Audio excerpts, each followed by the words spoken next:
You're listening to FFOP Radio. Reach the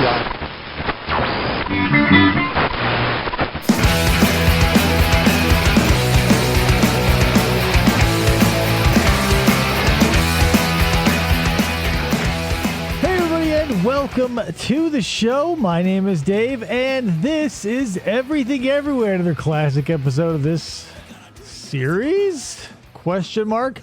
Let me introduce you to my guest for this episode. You know him, he's been on basically all the time. PJ, Mr. Status Foo himself, back on the show. Welcome, PJ. Poop J has arrived. Poop J. Man, you're the only one keeping that alive. It would be like if somebody, like a nerd on the playground, like kept rubbing mud in his own hair, and everybody's like, "Why are you doing that?" He's just trying to fit in. Look, I can be a bully too, but I can only get kicked down this way. Also, of course, in studio, Christus over there. Hi. So, you know, since this is Everything Everywhere, it probably won't be as funny as as Fistful of Podcasts, and that always freaks me out a little bit. But whatever. So what we're going to be talking about is PJ, you and I in the Discord struck up a conversation about motivation, essentially, and what motivates us, like on a day-to-day basis. Percentage-wise, and you quoted me a startling number that we then really got into. So please, I'm going to let you be the revealer of this dick in a box, if you will. All right. So I had basically said that it was 80% shit and 20% okay. Yeah. So we went on to discuss how, in your eyes, your motives for the day are based on fear of something as a repercussion versus doing it for the sheer fuck of it, or just the sheer, like, or finding enjoyment. Like, how much in your life do you find that you enjoy versus how much do you think you are either, like, at best, let's just say, like, you're working, because people tend to disassociate working with enjoyment, which I think is understandable, but I don't do that. So if we're gonna, I do. Yeah, I know. A lot of people do, and I used to too. So don't get me wrong. Everything that you were saying, I was relating to hardcore, because that was me. And to unpack that a little bit, I don't know if you want to go into the same old stuff, if you want to like stick with work, or let's say, because okay, so here's the thing. I think it might be confusing too. It's not that you're spending 80% of your time suffering for the 20% that you're having fun. I think it's just every moment of every... Oh, no, it's me spending 80% suffering for the 20% of fun. Well, like, so, but it doesn't come in chunks like that. It's not like you're going, okay, here comes the 10 hours of... There's no pie chart. Monday through Friday it does. Oh, okay, so you're saying... Weekends are a bit different, but Monday through Friday for sure. Okay, now we're clarifying a little bit. So you're saying so work days are totally a wash. Like there's they're 12 hours of my day is dedicated to work. Literally. Even if I only work 8 hours, it's 12 hours because it's 3.5 to 4 hour travel time. Yeah, I feel you. It's an hour for me both ways. So my 8 hour is a 10. So I feel you. Not as bad as yours, obviously. I get to sit in a car and not on a subway. But yeah, okay, so that is highly important to this as well, because like I just took it to mean like most of your time, like you don't just like there are highs and lows in every day is what I'm getting at. But you're saying no, from Monday to Friday, like the whole thing, boom, start soup to nuts. Like it's the commute, the work, the commute back, and then what we do to build ourselves up. Yeah. My escapism that I do when I get home to escape the shit that I just went through for 12 hours. Mm-hmm. So I guess here's the thing. When you're looking at what's pushing you, you can look at this one of two ways. Because you can be happy in any situation or you can be miserable in any situation. it's manufactured. Like you can decide to make today suck, or you can decide to be open, or you can decide to make it great. And here's the danger in all of those. If you wake up thinking it's going to suck, it's a self-fulfilling prophecy, because low energy is low energy. And people are going to read that on you. They're going to smell it on you like a skunk spray, and they're going to fuck off in droves because they don't want to be around a low energy person. Upside of that coin, the swing of that pendulum, rather, if you're going to manifest a positive aura, that also is turned 180. So instead of burning no energy, you're now going above and beyond, and manufacturing false positivity is, I can't think of any other way to describe it than just simply draining. Yeah, but so like I could walk in the door feeling fine, but the people that I'm nearby at work are never just okay. So it's a constant state of perpetual dread from every person around me at work. Okay, like nobody, I'm like, and I am a kind of person who feeds off of energy. So I'm constantly feeding off of negative energy from my coworkers on a consistent basis. I get that because I was same place. Like, but here's the thing. You have to eat it. Like you're saying, you're feeding off of it. It's an active thing you're doing. If you catch yourself in the act, it's kind of like if you were waking up after being hypnotized, like someone snaps their fingers and you're like, oh, in the fridge, and like there's cake all over your face, and you don't realize how you got there. It's because humans check out of their self-monitoring systems, and we just sort of go on autopilot. Mm-hmm. Yeah. So that's the thing. If you can heighten your awareness around it a little bit, and here's where the second step of that plan is, you have to slow down. It's not necessarily focus, but it's literally a matter of speed almost. Yeah. You know what I mean? Sort of. Because like when you're describing to me, and I realize I'm doing a lot of talking that has a lot of context based back on the Discord, so I apologize to the listener for all of this. But you had mentioned that your mind is always racing, and Krista has also professed that. A lot of people I know have come to me with, not necessarily coming to me with that problem, but have said that to me. And I got to say, yeah, because you're alive. You're a human being. That's the thing. Your mind is never, ever, ever going to be blank. Even when you think it's blank and you're like staring off into space and you snap back in, like you were there the whole time. Mm-hmm. It's just you weren't focused on anything in particular. Yeah, no, I get to a point of my mind racing where I can't even think of like a full sentence that makes sense to say. Yeah. And you know, we've all been there, because I'm speaking for all three of us, because PJ, you and I, same thing. I used to be the same way, and still am at times, because, you know, you have to be real to yourself. I can't sit here and tell you that like you can. Some people can. I couldn't. I feel like I was a pretty slow student in this area. But that does show you the progress can be made once you start making it. Yeah. So first of all, let me back up a little bit and let's talk about the fear that is driving us, because I want us to try and identify a source of that, because I feel like a lot of us chase things, set high goals, never stop pushing for fear of, you know, I'm afraid if I stop, blank. So to you personally, how do you fill in that blank? I mean, my fear is like I moved to this area to do this particular job, but like I also want to stay living in this area, so it's fear of I can be where I am now, and this gives me a job in New York City, or I can go try to find another job in New York City, but what do I do? So like the fear of losing my job and not having that income in this area is what drives me.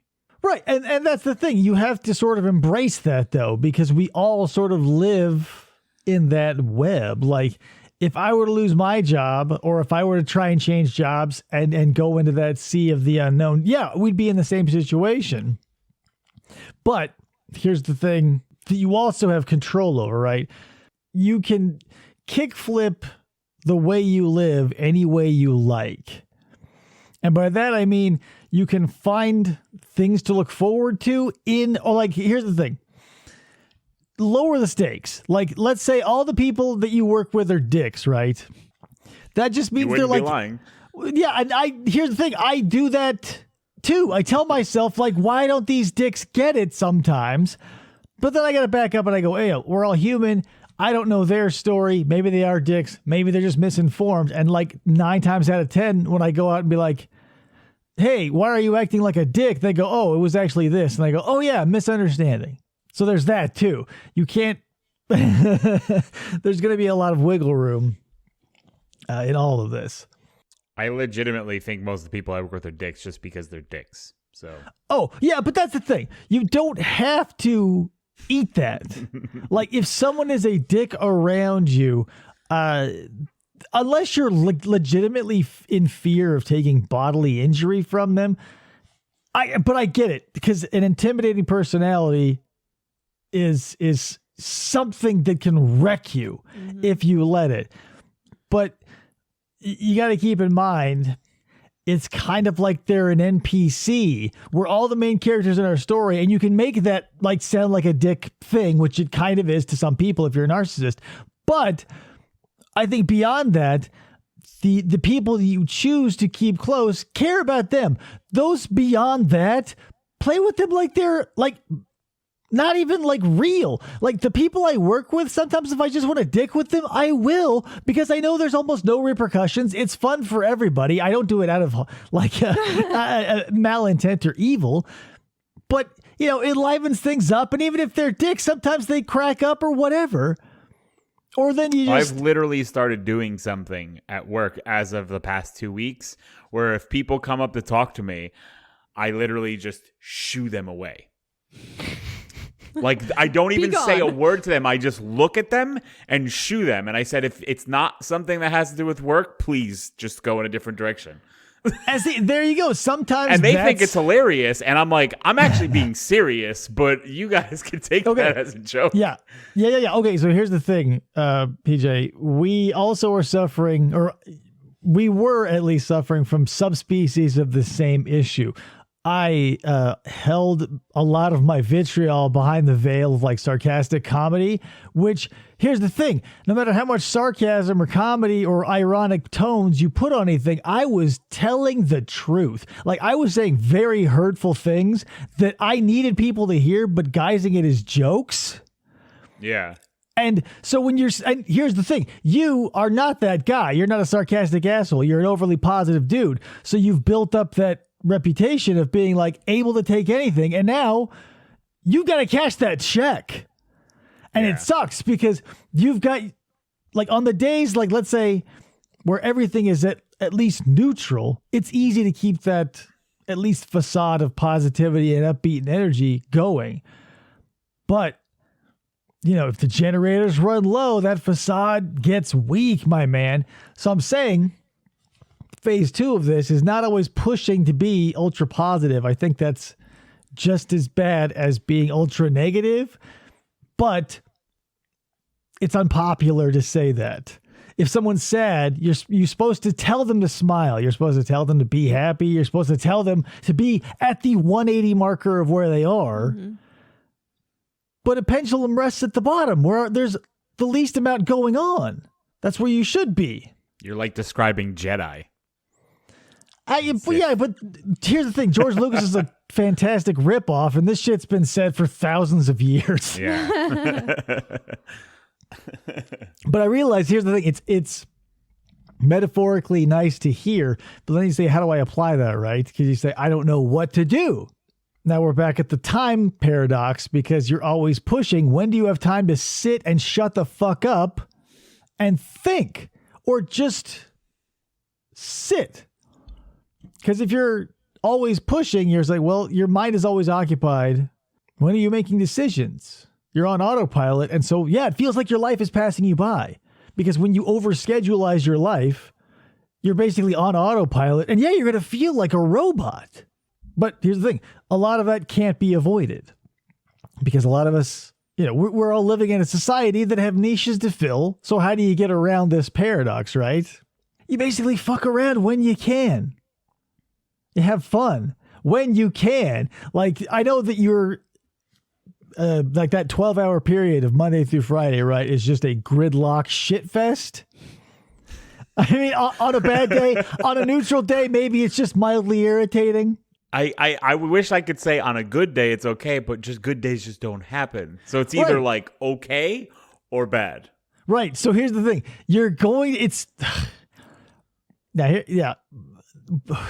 It's like a Sisyphusian task. However, the caveat is you can make the boulder smaller or whatever. So what you have been doing and what everyone basically does is resigns himself to, at best, really low standards, which sucks. And that's the thing. It will only at best be that. I'm not saying raise your standards, and I'm not saying adjust them in any way necessarily. I'm saying drop them, like drop the scale, right? Like just wake up every day with a fresh face and a fresh mind. Open your eyes and start looking around at shit. Don't think about what is coming and how you've already deemed it going, as it plays out so many times before and you envision so many times in the future. Wake up and be open to whatever happens. See, that's hard for me because well, I know. That's part of where my mind... That's part of where my mind goes all the time. I am always analyzing things constantly. Right. But here's the thing. That's fine once you can crank that motor down a few gears, my man. Like, what if you're always revving it, you're always on the red line. You never cool down. That's why you're always in a fight or flight response. You are never where you are. And by that, I mean metaphorically, and by literally, I mean in your imagination, you are trying to control the future from your ass in that subway or wherever you happen to be that isn't where you are mentally. But there's nothing you can do about it right here. So all it can do is build anxiety because of the tension of the expectations you are now building upon this place, this time that you can't see yet and you can't touch yet. It exists somewhere where the end of the train is, but that time is also right now, and it won't be then until you actually get there. So why even bother thinking about that shit? That's what I'm saying. Because there are things, I mean, not like, excluding like work and yada, yada, yada, but there are things that you need to think about that need. Tell me what you need to think about at any given situation, barring needing to get something to eat, needing to get something to drink, needing to go to sleep. What do you need to think about to survive, to keep going, to make sure that nothing bad happens? What do you need to think about? Well, like with... What is it? Don't say well, like with. What is the vital information that you need to have? Food. What did you? Because he said food. I said you couldn't do that. Work. No food, no water. That's part of what things I'm thinking about, like meal prepping and stuff. But yeah, no. You're not thinking of food as like, I need to get food now. That is a thing that arises and you fulfill it. You have turned food into a mechanism for anxiety. You are planning meals that you haven't eaten, but like you've already foretold your future. Where's your variety, man? I mean that in the best I way. eat the same thing every day too, so. Right. So when you take away the decisions you make, basically, you turn yourself into an automaton. You say, this is the pattern of my life, Monday through Friday. And then you supplement that monotony with a monotonous diet. Mm-hmm. You're clocking yourself into the matrix willingly and then going like, why am I so bored? Or why am I so... Because you're like, you're wanting to run, but you're stuck in a track of your own devising. So the reason I do the monotony in food is so that I don't have to worry about cooking during the week, which saves me time. Well, that just contradicts the thing you just said where you were constantly thinking about food. Well, yeah, I know. I'm just like I'm always thinking about food, and that has more to do with my me being a big guy at one point in time. Like food that's a constant struggle that I have to deal with internally regardless. But Yeah, I mean, I meal prep so that I don't have to worry about cooking during the week because that saves me time. No, it doesn't. Well, yeah, it does save you time, but it ruins your life. Here's the thing. If you have nothing to worry about, you have nothing to get excited about, that's when you start worrying about shit that you don't need to worry about. Like if everything you do is so safe and so padded and so regimented and so regulated, and also on top of that, you've decided that all of it is going to be absolutely unenjoyable, then I see a way out. But what you're going to have to do is like radically change everything in your life physically, or do a little mental juggling to change your perspective on a few things. It would have to be mental juggling because I can't yeah, change meal prepping. Don't focus on all these tiny little details, PJ. For Christ's sake, you But always these are the fucking... things that worry me. Yeah, well, guess what? We're talking about how to overcome them, and you're like, but the thing I worry about. And I go, yeah, we're talking about how to let that go. And you're like, but here's the thing. I'm worrying about the food still. Yeah, I know. Because, but here's the thing, PJ. Remember the thing where you were just like, it takes all the worry out of my fucking day, and now you're like, God damn it, I'm so worried about this fucking food. I want a yes or a no. I don't want to talk to a magic 8-ball. I want you to roll that, or at best, roll the fucking thing once and give me that answer. Not do it again and then give me the no, actually. Could you fucking do that all the goddamn time and admit it? Of course, I'm giving you the business. But the moral of the story is like all of this can start. You can start making that progress. And you can even go down to one thing. Because I used to think it was 3. I used to think you have to like come to terms with death, which will come in time, so whatever. But the cornerstone is responsibility. And by responsibility, I don't want you to hear fault. Like you're responsible for your life. You're not at fault for it. There's nothing wrong with it. There's nothing bad or good about it until you go, I hate it or I love it. Yeah. All of this diffusion that everybody does. I'm not picking on you, PJ, because I do it sometimes. My wife does it. You do it. Everybody does it. Every once in a while, we like to do a little scapegoating and we say, if only blank had blah, blah, blah, blah, blah, then I could have. And then we live in that alternate future or present or whatever the fuck story we're telling ourselves that isn't reality. Which I'll admit too is fun because you're using imagination. It's fun. I'm not going to say not to do that, but don't do it all the goddamn time. Yeah. Anything taken to excess is going to be awful. And anytime you leave where you are, meaning worrying about like your past and the demons and or whatever that are chasing you, or worrying about the future and how that can fall apart by, it may just all seem like a house of cards because it always is in your mind's eye because it's being written as you do it. Yeah, a million things can happen, but you pick your favorite flavor. Some people are afraid of sharks. Some people are afraid of losing their job. Some people are afraid of lightning. Some people are afraid of terrorism. Some people are afraid of getting murdered. It doesn't matter. We all pick our favorite poison. And then we point our finger to the person next to us and we go, what are you afraid of? And they go, how irrelevant, right? Not like sharks. Not like this guy right here. So what I'm saying is whatever your fear is, the only thing that makes it valid is you. If you're worried about how to take skills from a thing you don't want anymore, or taking other skills and developing them, or starting from scratch somewhere, nothing should hold you back unless you really don't want to. And in that case, which will happen, here's the thing. You'll get flashes of shit and go, oh, I'll tell you a personal story really quick. I wanted to go and look into doing like a mechanics course for motorcycles, just as like half a laugh and half like a just in case I can use it at home, or maybe go get a job at a dealership if the need should arise. So I was just toying with the idea. One thing led to another. It was way too expensive, would take way too much time, and I can't, even if I did wanted to do it, blah, blah, blah, I'd be so far away from home and all the time and yada, yada. So it's not going to happen. And when I was finally coming to, the end of that rainbow, I was like, oh man, what a bummer. And then I was like, wait, I didn't lose anything because nothing was ventured. Like I just asked about it. I got some information and now I'm not going to beat myself up over it. because just because I can't do it now doesn't mean I can't do it later. Like, I'm not dead, but if I flip that coin, I could spend the rest of whatever burning that candle out, being like, oh God, why couldn't I? If I could only if only things were right, and start pointing fingers on everything but me, but just accept that maybe it's not the right time. That's the thing too. Yeah.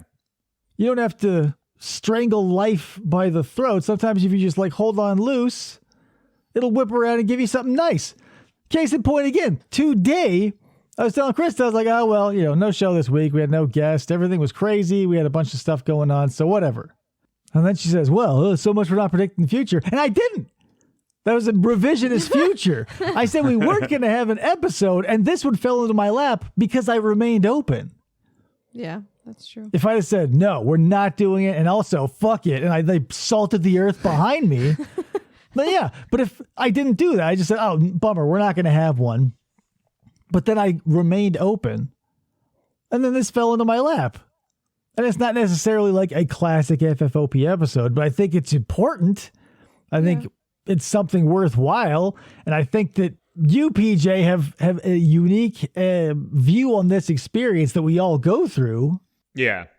So I'm just wondering now, what do you think it would take to get you from having whatever expectations you have now, which feel like tent spikes hammered pretty far deep? How much would it take you to just like leave those for a while and just, even for like a few precious windows of minutes at a time, just sort of check out of the future or the past and like check out who's on the train, like see if there's anything weird out the window? What do you think it would take? Do you need to put it on a list? Like, what type of personality are you? I guess I'm getting it. If you wanted to do this strategy, I'd have to learn first and foremost to stop my mind from going too far. Well, okay, so part of that paradox is, I'll just clue you in because you're gonna it'll blow your mind. You can't really control anything. Like, every thought you've ever had, you did not and have not and will not plan. Yeah. Everything that pops into your head is always going to feel like it came out of the ether. But what you're forgetting is all of those parts in the unbroken narrative that is your experience. Just because you're not hearing English in your head at any given time necessarily doesn't mean that's a break in who you are. It's not a random thought. It's just an expression in language in your mind that's part of the same experience that is you. They're not intrusive. They're not demons. They're not boogeymen. They're part of you.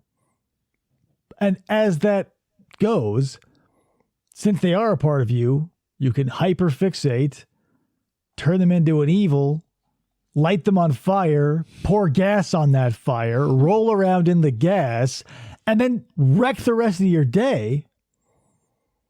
But then you say, well, how do I not do that? It's just as easy as how I described it. if you say, well, how do I not? How could I not respond? How could I not? It's going to be hard because what you're going to want to do is jump up and try to fix something. See, and me changing that aspect about myself feels like I'm not being true to myself, because that's just what I do all the time, is I'm always thinking and analyzing things. And that's just, it's kind of who people know me to be. It's who my fiance knows me to be. But here's the thing.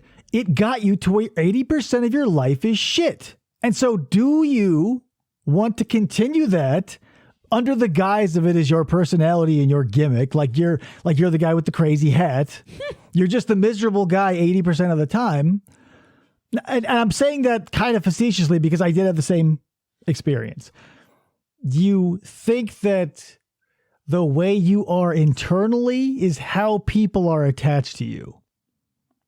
You think that, I should say I thought that if I were to make any change would be like, molecules in a chemistry set that could make it null. Boom. It goes from electric to nothing. Especially if you're a type of person who has a strong personality trait, like being the positive guy, or if I consider myself the funny guy, or Krista, you consider yourself like the spreadsheet guru or whatever. whatever that is, you really think that's in jeopardy when confronted with the prospect of happiness over your gimmick. Does that make sense? Yeah. Like, yeah, some people might fall off if you decide to feel the 80% is good and the 20% is bad. But what does that mean implicitly? If 80% of the fruit is rotten, it attracts flies. If 20% of the fruit is rotten, a lot of people will still eat that shit, right? You probably, yeah. So what I'm implying here is like the negative energy that you're wallowing in, or at least I did, definitely, wallowing in, feeding on, however you want to describe it. Like, if you're going to believe that positivity attracts like, what does false positivity attract if the resonance behind it is totally dead, negative, foregone? Like the universe is kind of like God. If you pray and don't mean it, I feel like God would see through the lie. The universe is just like that if you want to follow this metaphor, because if you're faking positivity, resonance can't fake itself. When you strike a tuning fork, it resonates.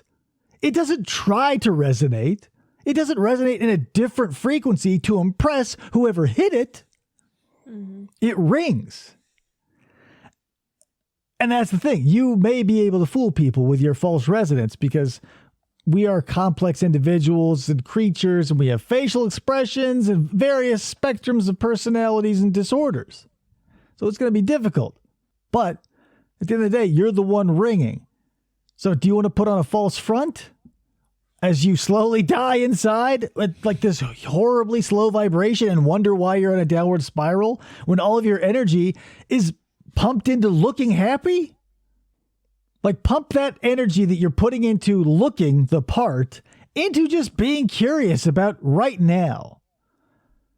Because the reason you're pumping up the false energy to be like, aha, is to hide the fact that every second you're thinking about the future that you've already said is going to be shitty.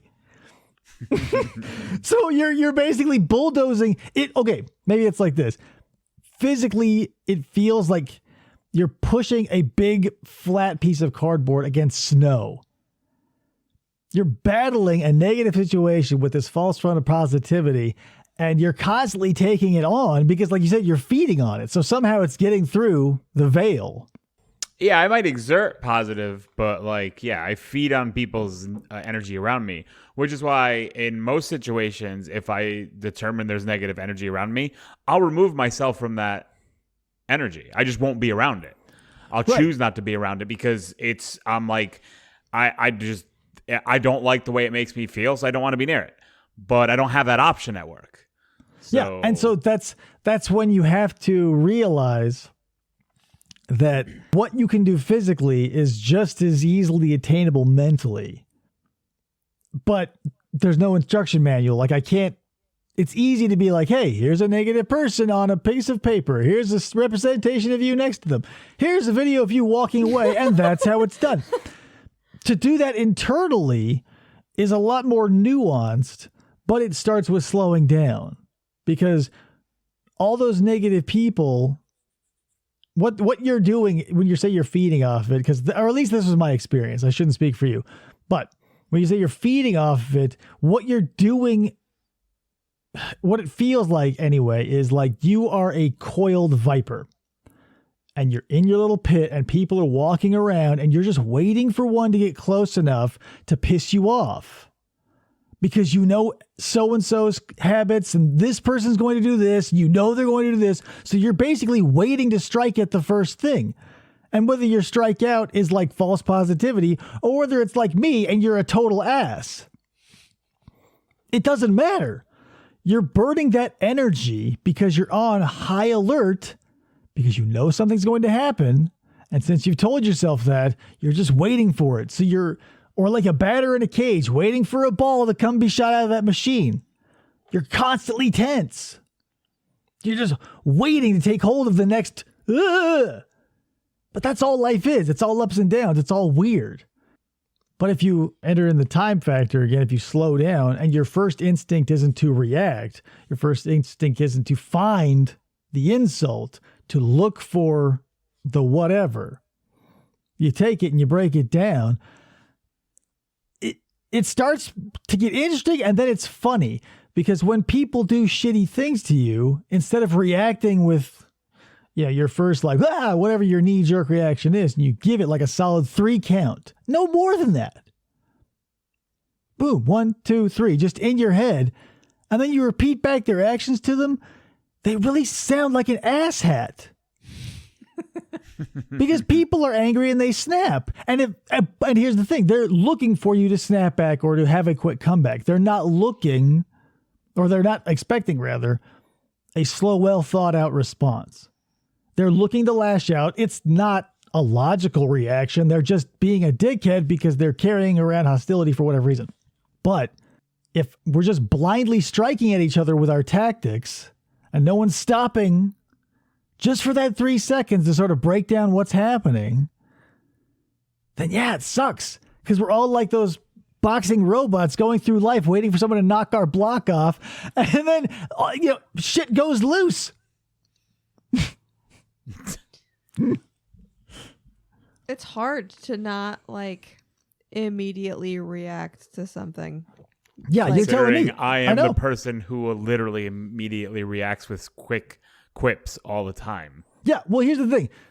There's nuance here. There's subtlety. I'm not saying that you cannot, and you're not going to lose this as a skill. You're not going to lose it in the positive light. But here's the thing.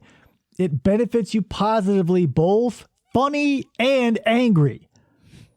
Because 10 times out of fucking 10, I guarantee it. Someone comes to you with something harsh, you give it 3 seconds of silence to mull it over. Your comeback, if you want to do it, will be 1,000 times wittier than snapping back with a yo mama or stumbling over your words. But the positive side of that is too, that 3 seconds will help you in good situations. You'll have a better joke. You'll have more time to gather your words. And here's the thing. Since 3 seconds is practically nothing, and we all can agree with this now, realize that by and large, everyone's minds are racing. A few moments of silence is going to be forgotten, especially if that time buys you a little calm, a little cool, and then you get to nail off a one-liner. Or let's say you totally fumble it like I am wont to do. You'll have less stress because you'll already be calm and you'll fuck up. You'll acknowledge the fuck up and then they'll laugh at that. So you're covered either way.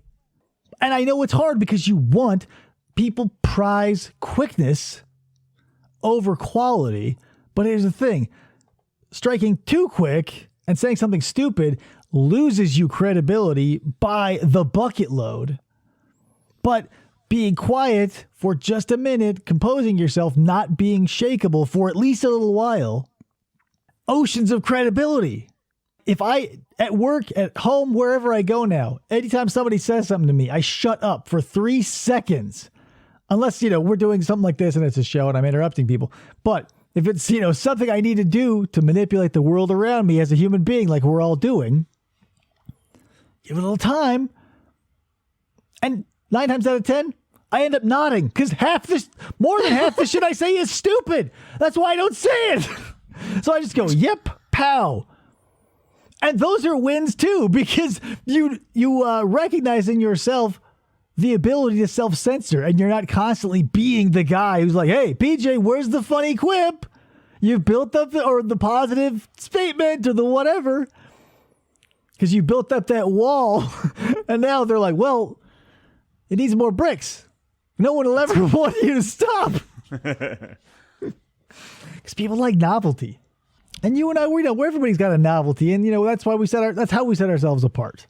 It's not a good or a bad thing. So I hope you're not taking any of this away as attack or anything. Like, do whatever you want. Oh, yeah, no, I'm not. You don't need to worry. I'm like, for the listener, too, if you're getting heated or whatever, there's no reason. I used to a lot. Yeah, there's,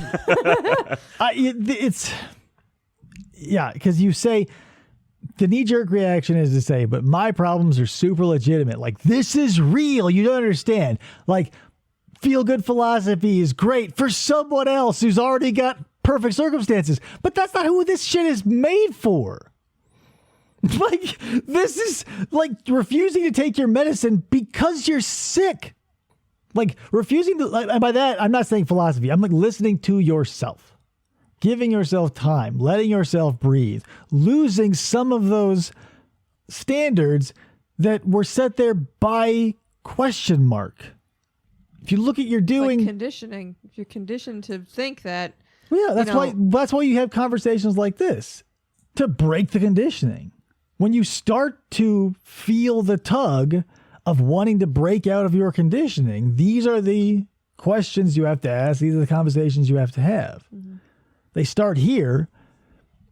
The next step is being aware, being conscious of what you're doing. Here's how it has gone for me, as I predicted, because I'd looked it up. And I bet it could work for you, because if it could work for me, I'm dumb and it worked. Set whatever goal you have. I'm not goal. Look at the thing you want to change, right? Say, I want to change my attitude toward blah. Like, let's say your temper is quick. Or you get really offended, right? Next time your thing comes up, whatever gets you heated, sad, mad, glad, overly so, etc., and you get caught up in the moment and you get swept under the sea because now you're depressed, you're up super hot because you're now very angry. Remember these sort of moments. Get yourself something as a reminder. Like, I still wear malas as a ritual because they really helped, but I hardly use them anymore. Because you're learning to build that skill as long as you're willing to.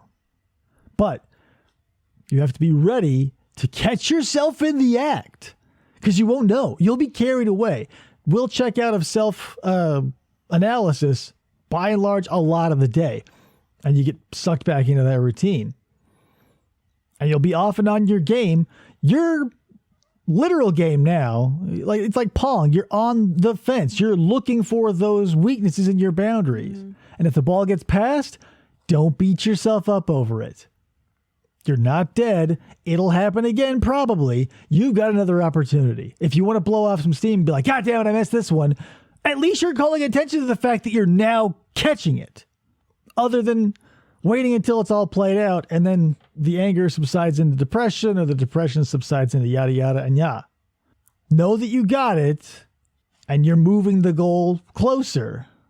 But you have to keep doing it. That's the thing. If you fall off, that's fine. Come back to it. If you fall off 40 times, that's fine. As long as you come back to it, but you're coming back to it. Pretty soon, you'll be on and writing. Here's a confusing thing to me as a society. If you give up reading, like you're an idiot. If you give up riding a bike, you're like a moron. If you give up on improving the quality of your life, totally cool. Well, yeah, because in our society, you're supposed to just right work and... My point being, what's important? What people are thinking, what others are doing, or how you're spending your finite time behind these eyes. 80% of it is a lot to waste. And it could be as simple as a kickflip of a situation from worrying about what you're going to have to deal with to being open, not being on guard, not waiting for someone to stick you in the ribs, being open, where stuff can come in, float around in the space inside of you, and if you don't like it, gone. Will it be overnight? Probably not. It happens very seldomly to someone to get like boom, like that. Because you're combating years of your life that's built on millennia of human behavior that have culminated in this. The things that we value are no longer ourselves. So we burn 80% of our life for that sweet 20%. And yeah, I bet that 20% is sweet when the 80% is shit. But a roller coaster, no matter how up and down you go. Eventually gets old. You get sick. 80-20, 80-20. If you're right there in the middle at 50-50, you get to choose which way you go. You don't have to be like, okay, today's going to suck. I know. But I also don't want to be like telling you to say, yeah, today's going to be great. You don't know. Quit predicting the future. I think the positive assholes are just as bad as the negative assholes. Speaking as an ex-negative asshole. Because you're doing the same thing. If you predict a future that is ultimately good and ultimately positive, high expectations seldom are fulfilled. Low expectations, boy oh boy, there's no basement. So you see the double edge of that sword? Don't expect and hype up something you don't know. Don't think something sucks when you don't know. Just not know. Be okay with that. You don't know how the day is going to go. I don't know if there's going to be traffic tomorrow. I don't know if my resolve that I have right now to get on my motorcycle in the morning will hold when I wake up. If it doesn't, I'll be fine with it. If I do, I'll be happy because now I'm riding my bike. It's win-win. I'll still get to work. Right? Yeah. Don't think of it as it has to be good. Don't think of it as I know it's going to be bad. Think of it as I don't know. Because you don't. When you think you do, or when you try to, that's where all the problems come. It won't be overnight. Yeah, and if you want to, you can. If you don't have to. It's going to take a lot of reprogramming on my end. Yeah, but that's the thing. Once we all have that gut check moment where a stray thought gets splashed with a little gas, revs up in our mind, and you get that little bit of a tingle right in your solar plexus, right? That ball of stress that starts to develop because you've spent too much time on this, and now you're depicting a future of apocalyptic proportions. Yep. That goes away as soon as you switch the subject. That goes away as soon as you check into now. Because then you realize you open your not your mind. Your mind is always open, hopefully. But you open your eyes and you blink a little bit and you come back to reality. You realize the future you foretold was nothing more than a funny sketch on, American Dad, essentially. Because you're not Nostradamus. You're still on the train. You're still in your car. You're still on your bike. You're still in that chair. But I can hear it in your minds, both of you right now. But what if? Yeah. Right now, it's very easy to sit here and listen because I can take up your attention. When I'm gone and the gym is over and work is over and quiet ensues, that's when the rubber meets the road. You're either going to look for something to do to make yourself busy and fill that time and make a list and be productive, or do this. Give me 20 minutes, at least. Just 20 minutes. As much as an hour if you want, but 20 minutes where you just sit down and shut the fuck up. Turn on some music if you want. Don't get caught up in anything. Just sort of like something soft and just see what springs. Let that be a 20 minutes where you're not trying to strangle your thoughts. Just let them go. Even if they want to go crazy or dark or whatever, they're just your thoughts. And when you set that alarm on your phone or whatever, you can stand up and it's done. But buckle up for that roller coaster every once in a while. 20 minutes, 60 minutes, whatever you want to afford me. Ride that roller coaster. See where it goes. If you want to keep feeding it, you'll burn yourself up and eventually you'll get tired of it. You'll see that. But don't think of it as bad. Don't think of it as good. Don't think of it as anything. Just take it as it comes. It's interesting. Because they're just thoughts. Scary, maybe. Sad, maybe. Happy, perhaps. Wistful, bemused, whatever emotion that they conjure. Keep in mind, that's all they are. They do feel real. I will grant you that. Remembering a traumatic event is as real as going through it. However, you have now the power to recall this conversation and return your consciousness to now where you're totally fine. Yeah, sometimes it just feels like literally too real. But I know that it's not something that's happening. It's just like the past bringing things up, it kind of like, I don't know how to. Well, you travel back, like you can see it. Here's what you're going to notice too. As you check into now and you are conscious of the people around you, you will start to take interest in them. You'll look at their facial features. And before long, you're looking at the look in their eyes. And it's a soft focus. And they're somewhere else. Just like you were. They're worrying about the future, growing that ulcer in their stomach. They're sad about the past, letting that build depression. You can see it. And you can see it when they come out of it too. You know what I'm talking about. We've all done that thing where you space out, you're daydreaming, good, bad, or indifferent. You go, bleh. Yeah. If you're here, you don't have to, like, that's a waking nightmare. Like, having to be like, oh God, that's not even reality. But you've built up that fantasy and gotten yourself all juiced up and stressed and you're sweating, or your imagination is such a powerful tool. It can be used for good and evil. Like that split second right before you go, ugh. Where were you? And why were you there? Because right here is what you're missing. The 80% of your life that you're the aforementioned classic example of this episode, that 80% is spent everywhere but here. So you're living 20% of your life. The other 80, you're either living in the past, trying to, move that smoke around to change those memories into something that could have been more productive, or you're chasing vapors in the future, trying to conglomerate them into something that you hope will hold together long enough for the timeline that you're actually in to solidify them. You're just waving in smoke, metaphorically. You can't do anything about either. As I say, bare bones plan. The best plan is something resting upon something else. We're going to Disneyland. One stick. The date. We're going. The other stick. Bam. Plan over. That's it. Waking up at such and such a.m. Going to work by blah. Bam. Plan. But then you want to go, oh, but what if this? I better plan, put this stick on for that. And in case I get this stick. And then you've got this massive bonfire that burns you out. Plan should be 2 sticks. Let everything else come as it may. My classic Disneyland metaphor. People, I'm sure now are sick of it, but I love it, so I'm going to say it again. When you go to Disneyland, if your schedule is 8 pages long and literally every second of your day is planned, that day is a bad day at Disneyland. You will be let down time after time after time. Chaos, mob mentality, it's a fucking theme park in reality. No schedule.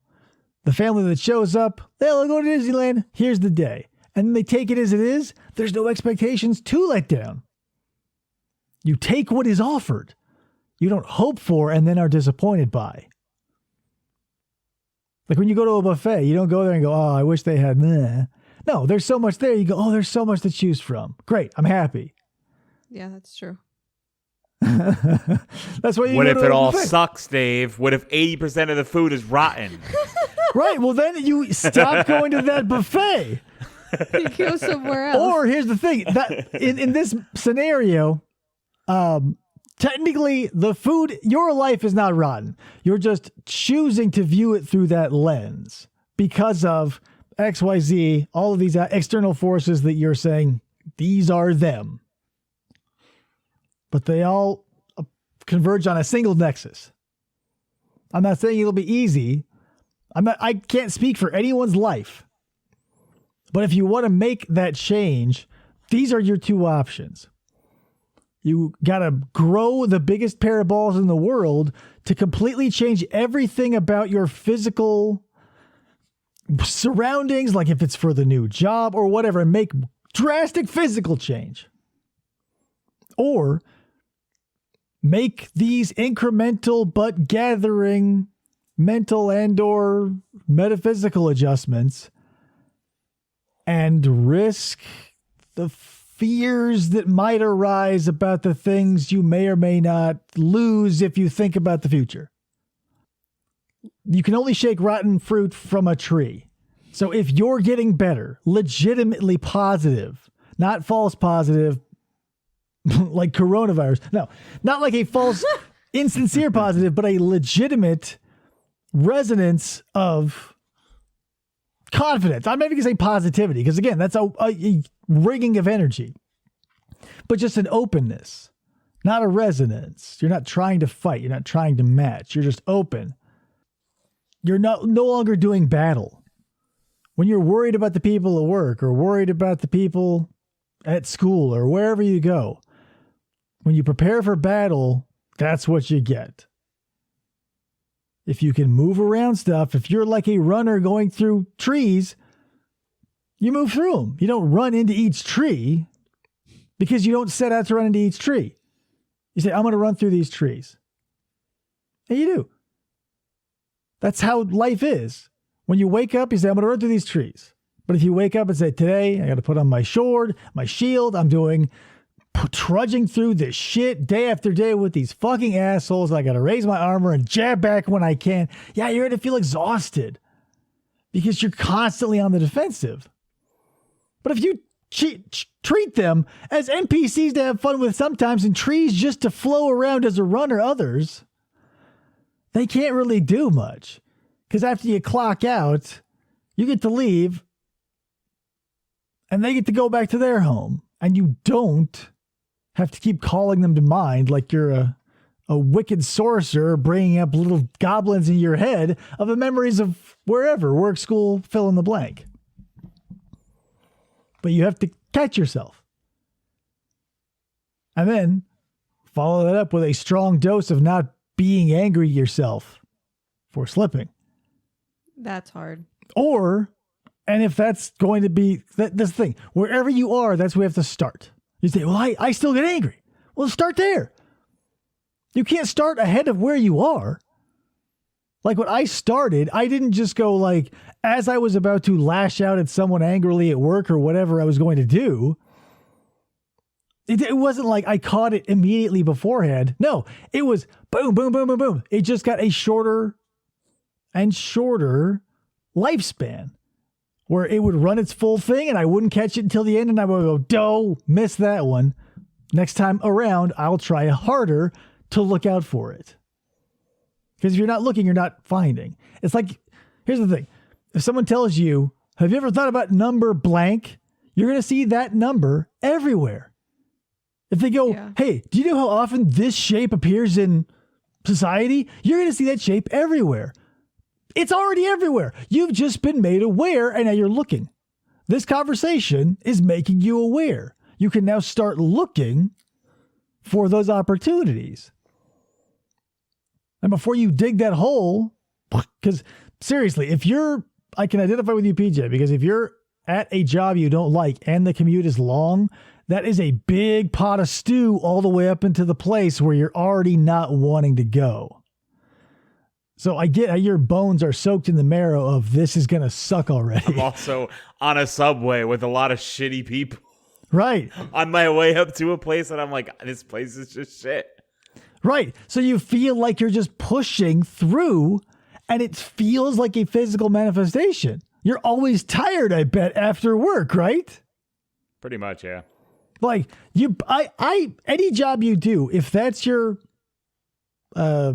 stance, your attack motif, I don't care what you do. If you're an office worker who cranks, almost no calories per hour, or if you're a construction worker or whatever, you burn out not because of your physical exertion. You're burning your calories in your brain. Mm-hmm. All of this worrying, you could do a million things physically that would not leave you 1/10 as tired as stress. Because those thoughts are running fuel. And when you run a lot of fuel, you're drained. You start to hyperventilate because then you need oxygen. So you're in this fight mentality. You're constantly stressed. You're burning these calories. And on top of stressing, keeping up that veneer, so you're doing two things at once. Powering the city and keeping the shield up as positive, distraction. Yeah. It's exhausting. Yeah. And then throw that on the pile of your life is now a pattern. And you made it. You did. Nobody put you where you are save for your choices. You can say, yeah, it's a 50-50 situation. I don't want to get into the weeds there. Moral of the story is, you're the rudder man of this boat. So say, here I am. And sometimes, yeah, literally, like, I took this job. Here's you write your schedule out. That's you now. You are now consigned to a couple of squares on a map that all also end in one place. 80% of those days you go, nah, into the toilet, boom, boom, boom, boom. But you're only doing that because you're looking at the end of that long calendar, hopefully, or looking at the pile of pages that are no longer accurate and are just sitting on the floor, but sometimes you pick them up and you rifle through them and you go, oh, the past. Which is fun sometimes. I'm not going to knock that. I love the 90s. I'll talk about the 90s. What I'm saying is using the past to beat yourself like a cudgel. Right. It's the good and the bad. There's nuance What if here. you beat yourself with a cudgel just to feel something, Dave? Right, which is at what point you say, oh my God, you have now worked yourself out of every possible pleasure. Where you're just looking to feel something and the thing you look to is pain. Because it's already the most of the thing you identify with. People cut to feel. People hurt themselves. You know, we all do self-destructive things to feel alive. Because it's what our diet mainly consists of. We say, I hate my job. My family sucks. My this, my that. It's all bad. So yeah, of course we rebel by taking the thing we already have to the extreme. But that's the thing. We do it. We're not forced to. You know, get a big pair of scissors and work them over your head. You'll never fall down. Everything happens around you for a reason. You can say, well, they did that, but you were complicit. You went along with it. Every choice you make, is yours. And don't take that as shitty. It is supremely awesome. Everything you do now, you get to decide. You're not doing it because of societal worries, because of the fear of winnowing away, because of the fear of not having the job that you built up a bunch of skills for that now are completely useless outside of the thing you now hate. Calm down, slow down, check into now. And if you're open, the worst thing that can happen is that, yeah, sometimes bad things happen in an order. Coincidences happen. You can flip a quarter 50 times to get 49 heads. It's not out of the realm of possibility. You just got to roll with it. Like now, present day, when I have bad days, because I'm not like above any of this, I still get bad days, good days. It's just these tactics have helped. When I have an unreasonably bad day because of whatever chemical or emotional or whatever is going on, if I can't turn it around, I at least take it head on and I go, okay, today's a bad day. You know it's not going to last. Take some deep breaths and try to lash out as little as possible. I don't say none because I'm not an idiot. I'm not completely ignorant of my situation as a human. I just mind the fences extra hard that day. And I know it's going to be harder to go through the day because now you're essentially up there on the fence again, raising to a red alert instead of being on a nice elevated yellow. But I would like you to show me who or where you signed the contract that said that would never happen. Planning for the bad times ruins the time now. The bad times aren't here. Planning now ruins now for the possible then that isn't a thing. If you write yourself a little storybook, the future will be, hop out of that car, hop off that bike, hop off that train. Something shitty happens. You look in the book and it vaguely mentions something shitty probably happening. You go, case closed. And you slam that fucking book and the day's a wash. And then you'll want to beat yourself up over it. And that's what'll beat your ass down in that cycle. That's the thing. Don't be so hard on yourself. Pretend like you're your best friend. What would you say to them? You say, don't worry about it. Chill out. But when that coin is flipped and it's you, the actual you, not your best friend, not the best thing outside of you that you like the most, we go, fucking idiot. So stupid. Are you fucking kidding me? You can still hear that echoing through the walls of the halls of my office to this day. I still say that. Because it's going to happen. But you don't wallow in it. You take life as it is. Don't predict. Put away the crystal balls and all that shit. Nothing mystical about any of this. There's no metaphysics. What about the magic 8-ball? If you want to live your life by that, fine. However, you've got to commit to the first roll. Life is essentially random. Everything you do is based on your intuition, which is jack shit because you can't tell the future. You make a decision based on what you think will work out best, based on no information, moving forward. So, magic 8-ball or making an informed choice, it doesn't matter. Commit. Double down on your own life. If you're timidly walking forward, second guessing your choices because of somebody else's footprints, then you're like Indiana Jones in the fucking thing with the fake walkway and he, Jay, and he wiped through. Well, what? Okay. Yes, take control of your own life. But how do you not have that, like, if I do this, it could also affect your family or your... Everything you do currently affects your family. Everything you do affects everything you do. Making something you call a big choice doesn't matter. It's only a choice if you make it. Do you want to move? Yeah. Do you want to move? No. Do you want to move? Can I have 3 days? That's a choice. Yay, nay. Your gut tells you instantly. Your brain says stop and second guess that shit. It's the exact opposite side. This is going to be confusing because it's the exact opposite side of the coin. Mm-hmm. When you're dealing with people, your intellect wants to jump in because it's fragile. When a decision happens, your deeper self rises to the top immediately. It does all the behind the scenes computation and it says, boop, based on your experience as a human, this is it. Double down now. Our fear response kicks in and says, well, give me some time. I got to weigh the options. Then you go through a bunch of what ifs. And what is a what if? It is nothing. Literally. It is literally nothing. What if blank? What is it? Is it aside from an arbitrary string of words? You're going to say, I'm doing yay, nay, left, right, up, down, blue, red, whatever. Do it and then be okay with it. Whether someone offers you Smarties or Sweet Tarts and you pick the wrong one, it doesn't matter. It's not the last chance. It's not the last opportunity. You can make either work. That's the great thing about decisions. Either one you make, you can work with. Unless one is like, do you want to live or do you want to die? Then there's a definitive there. But every other decision you'll roll with. I guarantee. No one has ever made such a bad decision that they evaporated. They were like, oh no, I should have majored in biology. And they just turned into like the mist of Brigadoon. You can roll with it. And if you can't, time is still moving. You can change.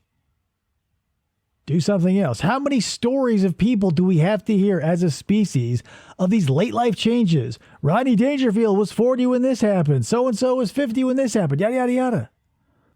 What's stopping you ever from doing anything? You. If you don't want to do it, admit it to yourself and be okay with it. If you want to do it, you'll find a way. Because that's how things happen. Like things that happen organically. If you find a hobby that grabs you by the balls, you did not hand it your balls. It took them from you. You can't fabricate that is what I'm getting at.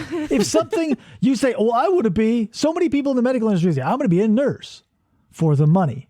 It means nothing to them on a soul, intellectual, other than just the money.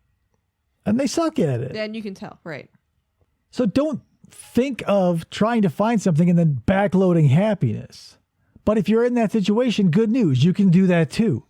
Both are valid because they're both a choice. If you want to make it. But if you say, nope, it sucks. Boom, there is no choice. But if you say, well, that door opens again.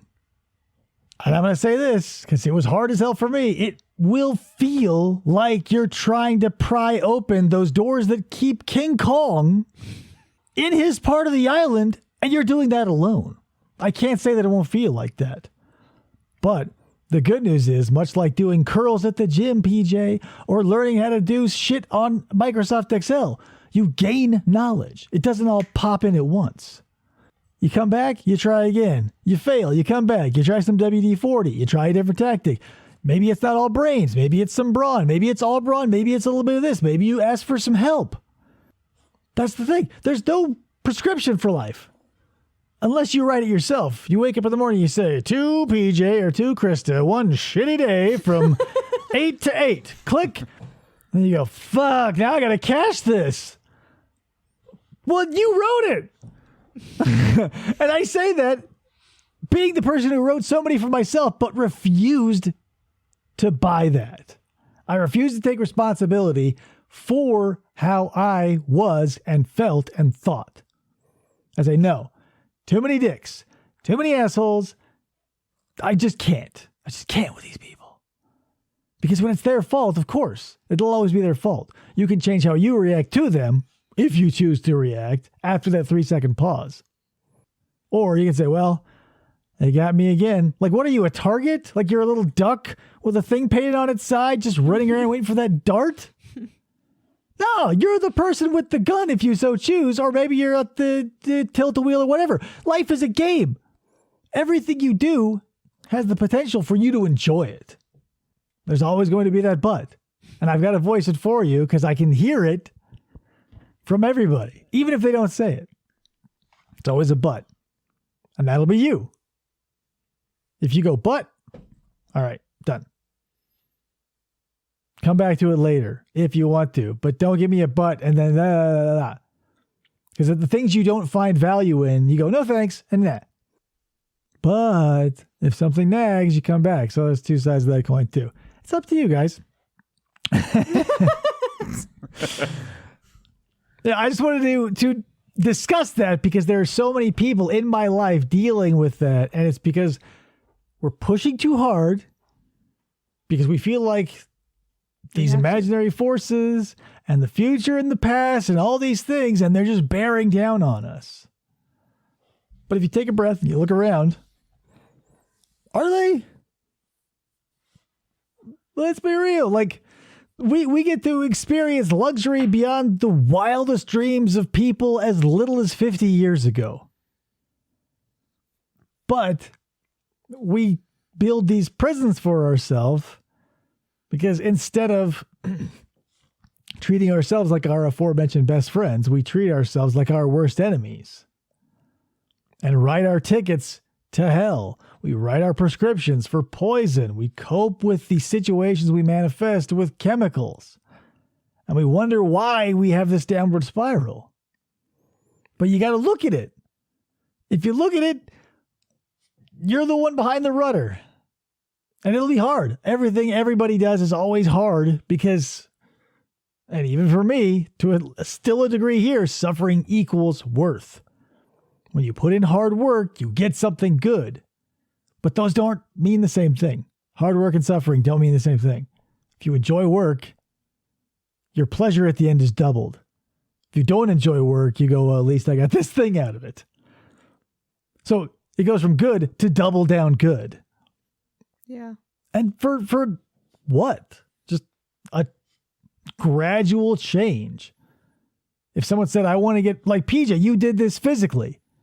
If I came to you and said, hey, PJ, I've got 4 weeks. How can I get ripped as shit like you, bro? And I also want a thick ass beard like that because I'm jealous. How do I do it? What would your advice be to me? It takes way longer than 4 weeks. Yeah, no shit, right? But we expect everything internally to just work on the flip of a switch after years of conditioning from friends, family, society, TV, etc. When you're finally to take control of those reins, it's not going to be like walking into the gym a pipsqueak and coming out Captain America. If you're serious, you can do it. And it'll take as long as you want. And that's the beauty of it. This is unlike muscle in that way. If you can simply and easily drop these things and see them for what they are, which some people can, and I'm jealous of them at times, then it takes nothing. It'll put up as much struggle as you want to put up with it.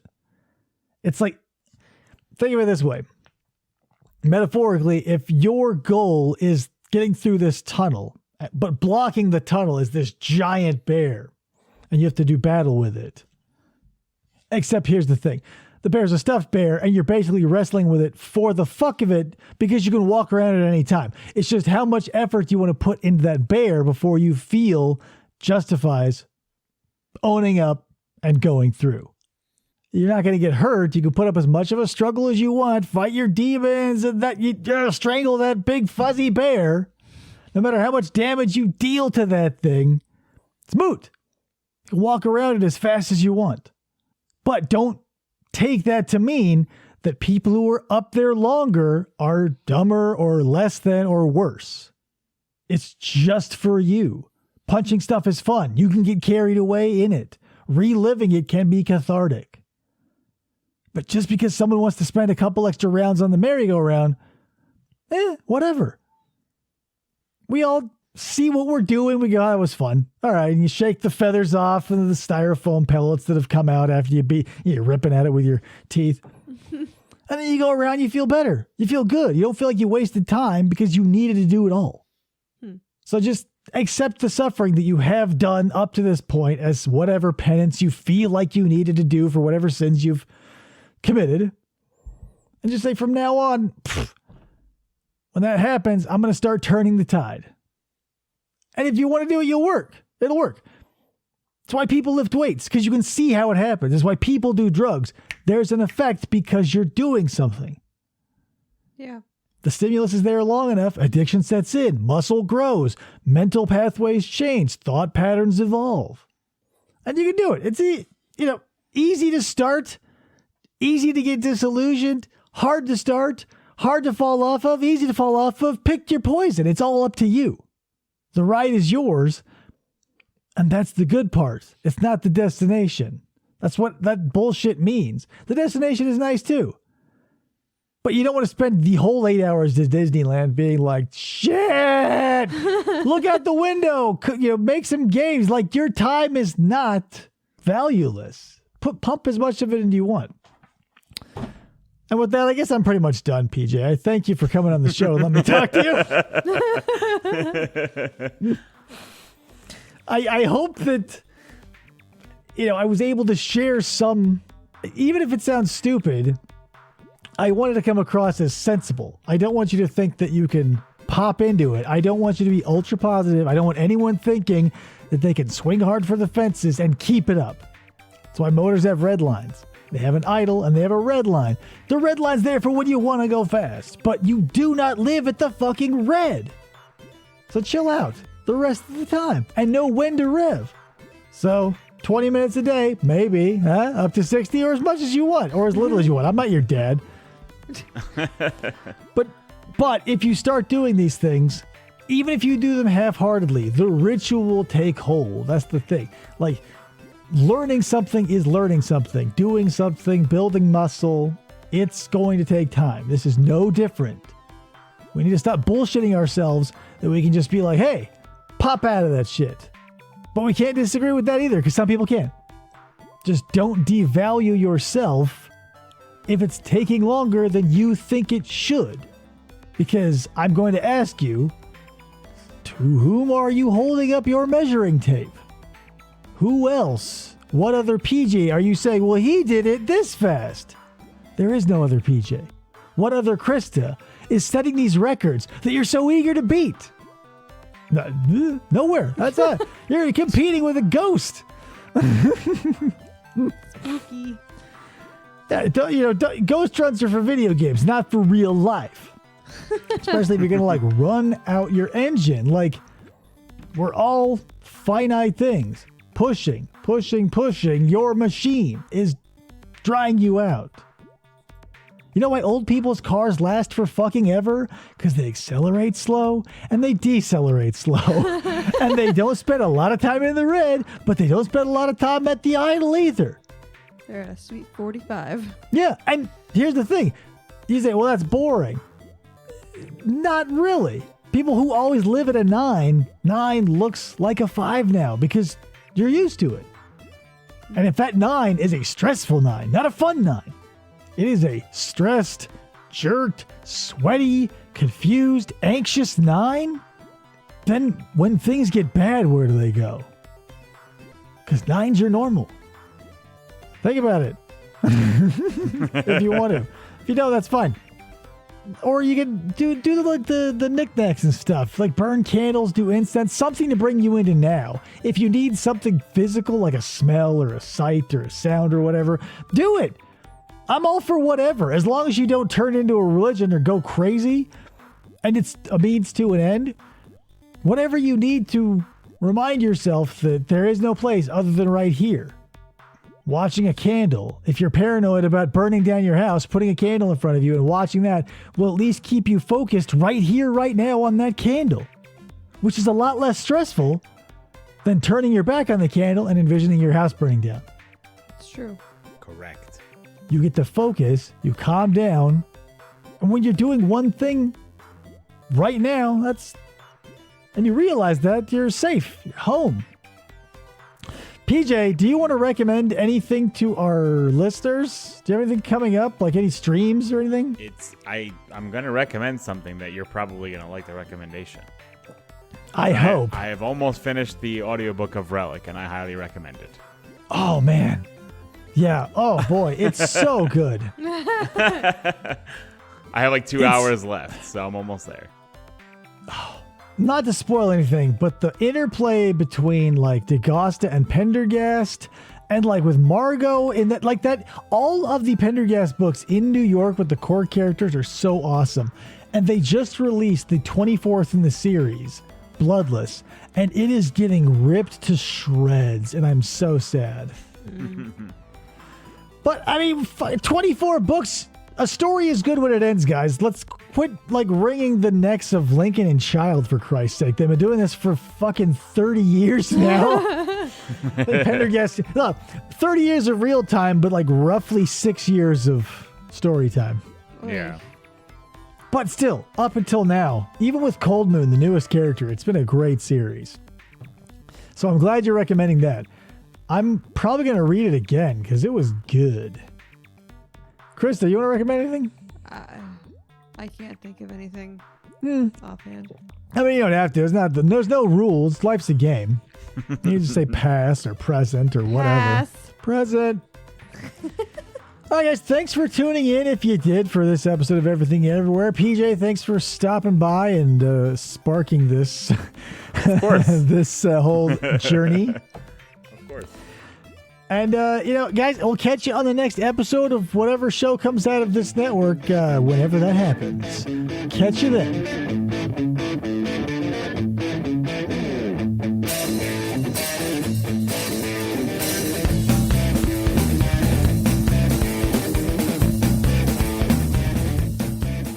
For this. Try to.